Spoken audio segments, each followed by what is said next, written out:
comment you made really, I think, is very important about the globalization of efforts. And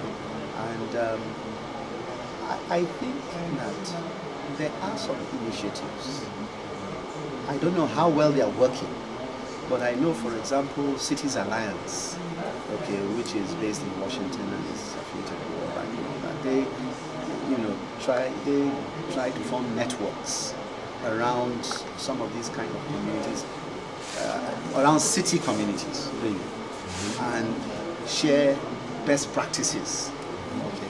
Now, I think that really needs to be scaled up in a big way, because I think there's so much. I mean, what we're doing here is a great learning experience, and I think there's so much that different communities can learn from each other, given the fact that the problems in many cases are unique, and the solutions to you can borrow from one sector and apply it in somewhere else. So I think it's, we can, as I say, I don't know how well the Cities Alliance thing is working, but my suggestion would have been to actually look at any of the networks that exist right now, no matter how small they can be, see how to strengthen them, and then scale them up. I think that is quite right, because really the Cities Alliance is working in some parts, but you see sometimes even in South Africa, you can see the Cities Alliance is going it is very good in Durban, maybe. Then you go to Port Elizabeth, it doesn't work. And then you go to Western Cape, it doesn't work. So it needs to be followed up and strengthened, yes. Once I said, maybe Sida was in the Nelson Mandela method, I said to them, how about you move away from dealing direct with the government, but you move to a way that you empower the councillors and the grassroots level? Because talking to these politicians and the high officials of the government, they go away day in and day out, they are changed. Then you go today, you get one person, and the next day she has moved out of the position. So it's better for the empowerment on the grassroots and at the councillors level, the political level, so that we can be able to see how the Cities Alliance is working. But now it is a little bit shaky. You get it right in somewhere, and somewhere you don't get it. There are models for creating more effectiveness across a network, where those who have figured out ways to be more successful share what they learned. Again, it's a kind of conference where people take the lessons they've learned and they teach them. We have part of my background is in the business world, where they share principles at conferences where the subject is management, and management gives you tools for doing things more effectively.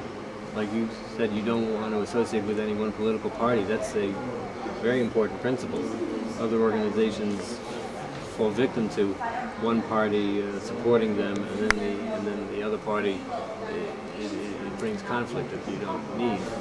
So I like the idea of looking for ways to share principles of effectiveness, and that's one of the things that I've been researching, is how can the people who know those management principles get added into the mix of community development and international development. The UN has an initiative called the Global Compact, and that's been reaching out to business leaders since the year 2000 to find those business people who know we have to create a better balanced, more equitable global economic system. It's not got a lot of visibility yet, especially in America, but it exists, and is another resource we could tap into. The World Economic Forum as well. Davos, yes, they have some networks there.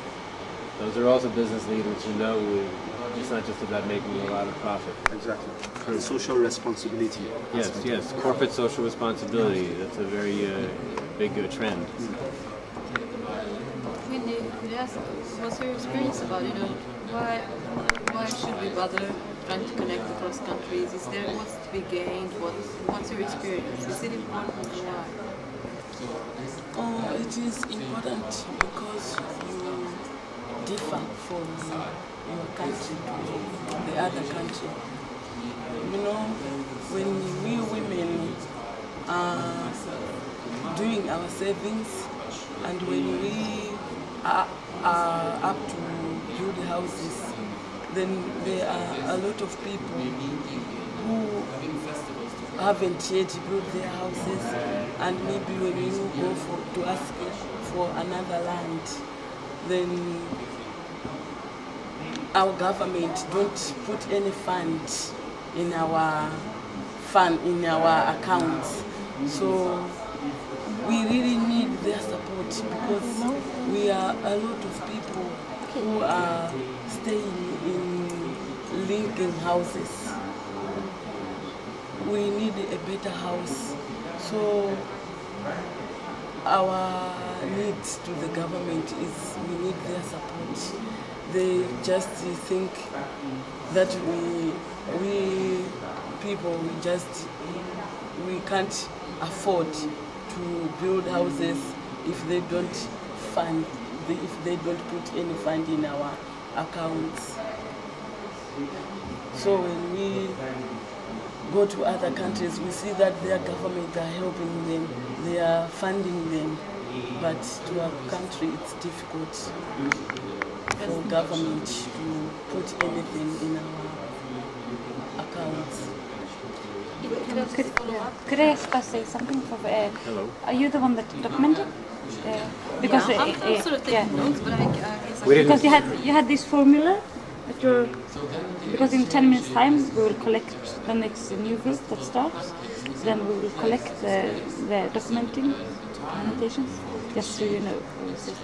You're asking that we be ready to give you a document in 10 minutes. Yeah, in 10 minutes. Yeah, it's just a short one. But I thought you had one here, because all groups should have one. You mean a blank form that we were supposed to use? No, it was a blank. It was with some questions that we talked about in the... Yeah, okay. I will give you one. Thank okay. you. Yeah. Did this knowledge or international experience help you formulate claims or demands when you approach your government? Or you just don't count with it? Yes, but of course, sometimes when we go and ask for land or ask for help, they just say, we will come, we will meet with you, but we don't meet with them. They are there just to hear what we say, but we can't do what we tell them to do for us.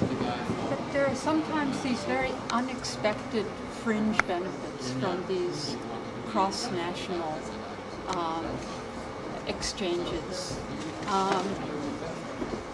Take a hypothetical situation where Bombay is sending a delegate to South Africa or to Kenya or something. Bombay is a mature federation with a lot of experience with the Bombay government.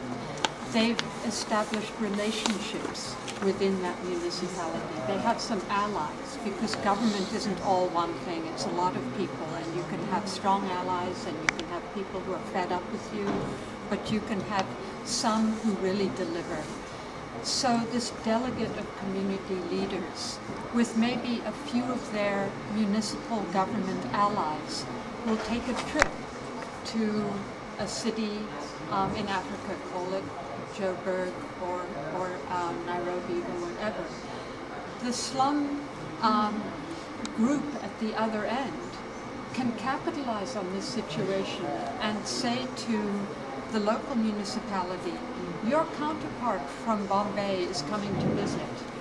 And they go, oh my God, you know these people in government and you have a delegation coming from another country. Your group must be more important than we thought they were. And you even have government people coming, well, we must bring our government people along to meet them. And it raises the whole level of exchange to, by having that international connection, it creates a status that maybe wasn't there before. And maybe it allows people on the ground to make new connections that didn't exist before. I mean, it's all kind of capitalizing on opportunities. Yeah? They can